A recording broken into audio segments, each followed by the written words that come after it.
Welcome back to Askewed Reviews, and this week we are continuing with Valentine's recommendations.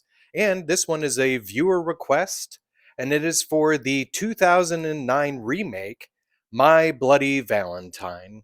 Here is the trivia question for today. What message is written above Megan's body? The answer will be at the end of this episode. So our film starts off in the quaint mining town of Harmony, Pennsylvania. Unfortunately, within the past few days, a tunnel has collapsed within the mine, and unfortunately, 6 people are trapped within it. Once they finally get in, they find out that there is only one survivor left, and that is Harry Warden, who is now in a coma. After some investigation, it turns out that Harry may not have just ended up surviving by himself, but actually murdering the rest of the people in the tunnel.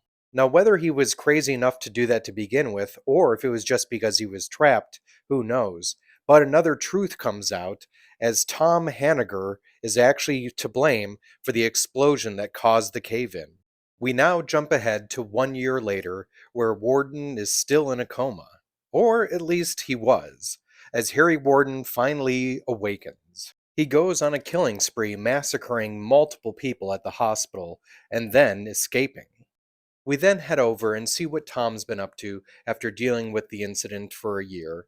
While he and his friends are partying at the mine, he and his girlfriend Sarah and their friends Axel and Irene, and they're all teenagers still, 20 something. I really have been confused as to what age they're all supposed to be in this film. Either way, guess who comes to ruin the party? It's Harry Warden. Axel, Irene, and Sarah do manage to escape, but that now leaves Tom alone with Harry. But right before Harry is about to kill Tom, the local authorities manage to stop him, and then supposedly Harry is crushed in a mine collapse. So now Tom is left dealing with 2 horrible incidents that occurred at the mine, and instead of dealing with it, he decides to leave town. We now skip ahead to 10 years later. Axel is now the new town sheriff. Sarah is now the manager of the local grocery store. And the two of them have actually gotten married and had a child together. Now, of course, who decides to show back up 10 years later? It's, of course, Sarah's ex, Tom, who's back in town to sell off the mine. Now, with the mine about to be closed soon, guess who comes back? It's Harry Warden. Or is it? And if it is or isn't Harry, will anyone be able to stop this new massacre? This movie was directed by Patrick Lussier. You may also know this film as My Bloody Valentine 3D, and that's because this was actually the first R rated film in the United States that was projected in the Real D technology. This movie is, of course, a remake to the 1981 film of the same name. There are definitely plenty of references to the original film, but none so apparent as, of course, the housekeeper getting fried pretty much in the dryer, just like how the one citizen was fried in the dryer in the first film. This movie was actually filmed in Pennsylvania. The town shown in the film was actually the same one used in the movie The Mothman Prophecies. Whether or not this is a small nod to another horror film, there is actually at one point a flyer on the wall that indicates that the Valentine's Day that they're about to celebrate is on Saturday, February 14th, which means, of course, the previous day was Friday the 13th. Now, something that is actually a horror movie reference is 2 of the first characters killed in the film are named Jason and Michael, and these were actually an homage to both of the characters from Friday the 13th and Halloween. Around the time of this film being made, Jensen Ackles was already doing a television series called Supernatural, along with his co-star Jared Padalecki. Now, both of these stars decided to take a small hiatus to appear in horror movie remakes. Ackles, of course, appeared in this one, but Padalecki appeared in the remake of the 2009 Friday the 13th. The year that the film got released, Universal also did a Halloween Horror Nights haunted house that was themed after it.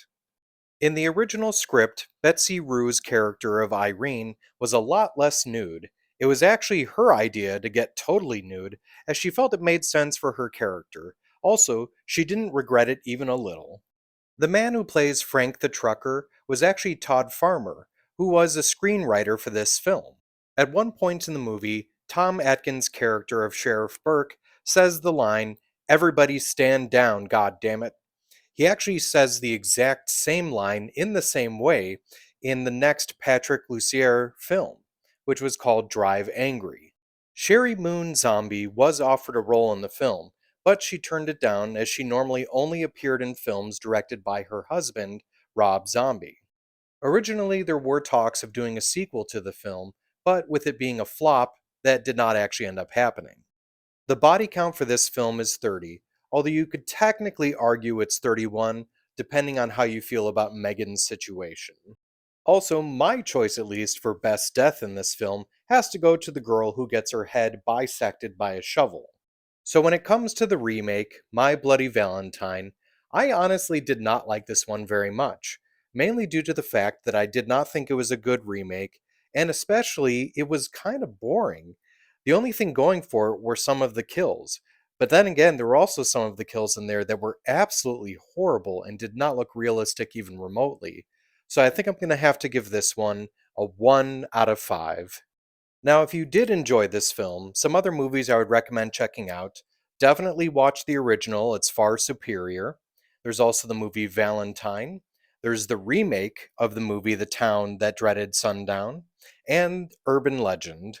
Now, as for the trivia question from the beginning of this episode, what message is written above Megan's body?